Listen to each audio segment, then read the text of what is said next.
Me, have you seen the movie Seven Doors? I, for one, think the movie is really an interesting movie as they put a whole lot of energy into that production. However, what doesn't sit well with me is the fact that the main character had to go through all those challenges and struggles, paying a karmic debt that he didn't even initiate. I think it just doesn't make sense that he had to pay the loss of someone else's actions. But as an astrologer, what's your opinion on the karmic lessons that was depicted in this movie? See, karma is a very sensitive topic. Karma refers to the action we take, whether good or bad. And these actions shape our reality and can have lasting effects. See, most people misinterpret the word karma. They always associate karma as a negative effect, but only in a layman's term. If you do good, it comes to you. If you do bad, same principle, cause and effect apply. So, Annabelle, the severity of our actions determines the impact of our karma.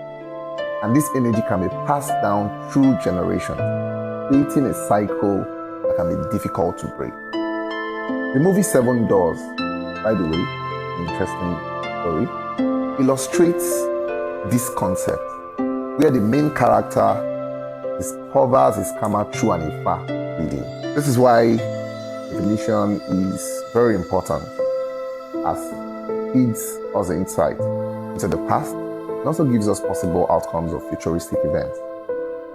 In the film, if you notice, the main character or the characteristics of karma was activated when he became king, highlighting the connection between our actions and our desire.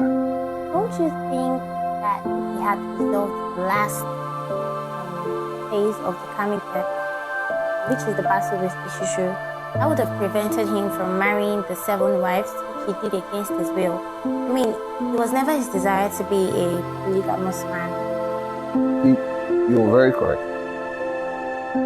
If he had prior knowledge or prior information, he wasn't ignorant of the deeds of his father, he could have resolved the whole issue by resolving the root problem. And the root problem here is his father's contact with Susu, fueled by his desires to prolong his life. The 7 women used for rituals to prolong the king's grandfather's life had their desires intertwined with the house. So astrologically, we say this event, or rather, we say it is connected to the 4th house of lineage, which opposes the 10th house of reputation. The deed in the 4th house, if not fulfilled, will make the 10th house chaotic. So, as an astrologer, when I analyze a birth chart, I focus on identifying the karmas associated with the individuals first. And then I determine whether the karma is positive or negative before assessing its intensity.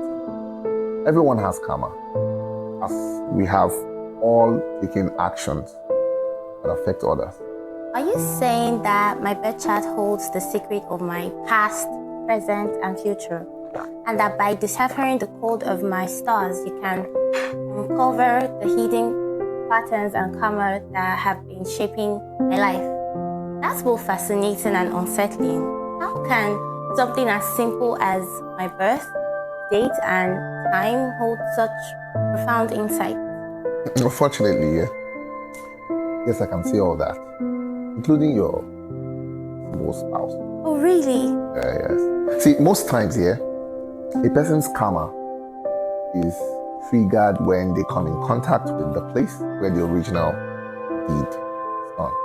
So, if his desire were never to be the throne, just like his grandfather's desire, that karma will not be activated till another life cycle when someone in that lineage has similar desires.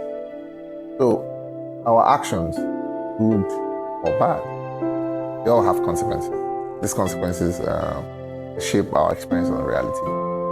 So, when I look into your birth chart, I would see all this things. It gives me insight on everything about your past, the future. They're all written there. It's because astrology is a art to understand yourself.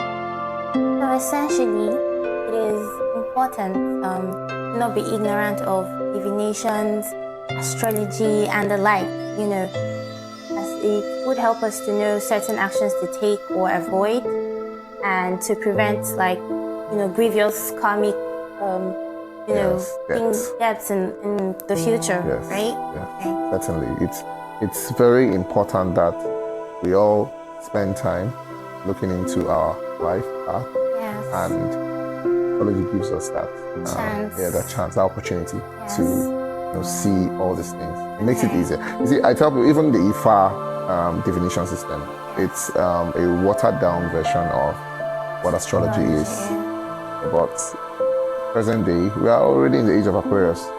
All knowledge are going to be exposed. We are going to be here to talk about astrology too, especially to Nigerians who are not really inclined and open to it. Thank you very much. You're welcome.